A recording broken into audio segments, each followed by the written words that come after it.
I think we're doing very well. I think it's very unfair when a political opponent is prosecuted by the DOJ, by Biden's DOJ. So they're losing in every poll. They're losing in almost every demographic.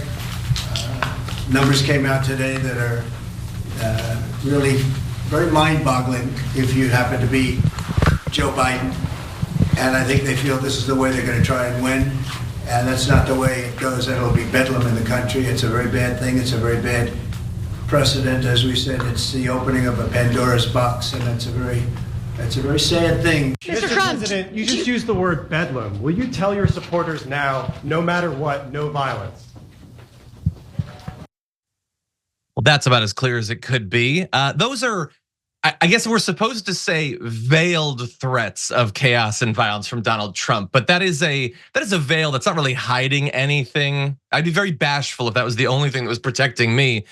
No, that is Donald Trump saying, if I don't get the immunity that I want, he's, the Court of Appeals is considering his lawyers, I think, deranged case for him to be immune from literally any prosecution of anything unless the Senate were to convict him following impeachment. Unless he gets that, there's going to be violence. And you might say, well, you've been talking about these threats for a while. Yesterday in the show, John, you talked about the threats, and we did. Those were deranged legal threats against Joe Biden.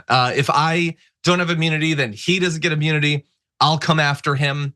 I'm not so much worried about those sorts of threats, partially because I don't super care what ends up happening to Joe Biden. He's not my uncle or anything, but much more importantly, because the things that they claim they will prosecute Joe Biden for are utter nonsense that there's no evidence for. And so they can try to do whatever they want. It doesn't mean that they have a case.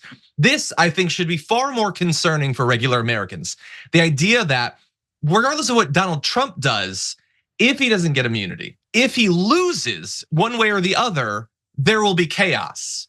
And what do you mean? Do you mean violence? They asked him specifically, will you tell your followers not to engage in violence? And you know what, reporters, do your job, earn your check, sure, ask him that every time. But I got news for you, spoiler alert. He is never going to rule it out because that is the game that he plays. He wants his followers to engage in acts of violence. Individual mass shootings at Walmarts and things like that, but also mass uprisings when politics doesn't go his way. And so you should be very worried about that. We already have a surge of violent political threats that's being tracked. The Washington Post has a great report on it. So we're seeing more of that, more hate crimes. We already have so many cases previously where those who were found to have committed acts of violence and threats and things like that, specifically cited their love for Donald Trump and his political ideology. And so this is what I am worried about, not specifically about what Donald Trump is going to do, although that does need to be tracked and there should be consequences for it, but more so his continued ability to inspire the masses of deluded people who unfortunately follow him to engage in acts of threats, violence, and chaos. And Sharon, we don't yet know what's going to end up happening. It doesn't seem as if this Court of Appeals is buying what his lawyers are trying to sell in terms of presidential immunity. But what is your read on that? Yeah, my read is that they're not going to give him what he wants. And like a little baby, worse, a baby with all these millions and millions of followers, he's going to react to it. And I agree with you. The media, okay, I guess if you want to ask the courtesy question, but don't we already have a blueprint for what's going to happen? The better question is, how much bigger will you go this time with the violence? That's really what they should have asked him. And asking him that kind of question is, it's just so silly to me. It's like asking Michael Jordan in his heyday, are you going to take the last shot? He's going to make a mess of things. He's going to keep us all on edge. He's going to have certain people in robes feeling threatened and unable to act. Hopefully the collective people in robes will get together and say, we're going to follow the law, the Constitution, whatever. But these feel like exercises in something we've, been through before. Haven't we been through this before? Yeah, he's kind of on trial for some of what we've already been through before in relation to all of this. And it really does feel at this point like I know that I'm preaching to the choir on this, but are we all just ready to move past this terrible situation we find ourselves in where I'm trying to consider all the different ways that this year could go. So he could be convicted and go to jail for the crimes that he obviously committed. They're not even making the case that he didn't commit the crimes. They're only saying that it shouldn't matter that he did. If that happens, political violence and chaos, which is great. Okay, let's say he doesn't get convicted. Maybe the Supreme Court saves him, or maybe there's no evidence. Maybe he didn't steal the documents, and maybe he didn't try to overturn the election. Sorry. Maybe we were all imagining that. Okay, so then he runs, but he loses anyway. Political violence and chaos. Great. Honestly, though, even if he doesn't go to jail, and even if he does win the election, do you all remember what happened the 4 years that he was president?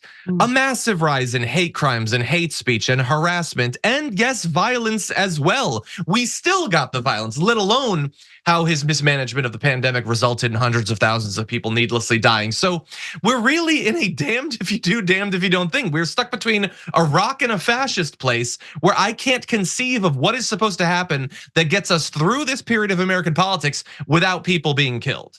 America needs to solve its problem. Other countries did when this whole thing erupted, and Trump had friends like Boris, okay, in the UK, and others.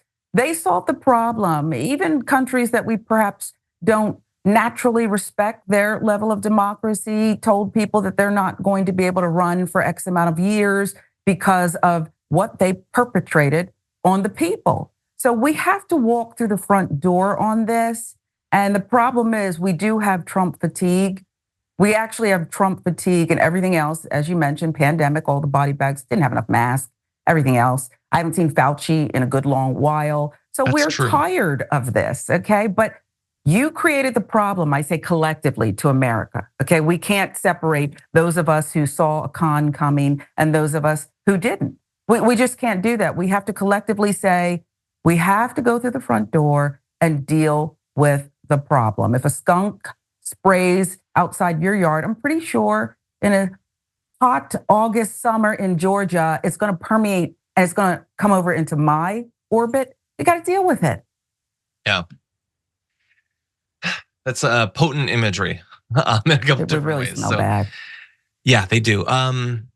Yeah, can we just get back to the way politics worked before Trump, which was terrible in its own way, where you had a establishment Republican who was demonizing gay people and promising to pass tax cuts. And then on the other side, you had a centrist Democrat who was largely doing the same thing. And then you had a small chance that maybe a progressive would beat the Democrat in the primary. And that was terrible, all that was terrible. But there was less people gunning other people down because they disagree with him. Can we get back to that a little bit?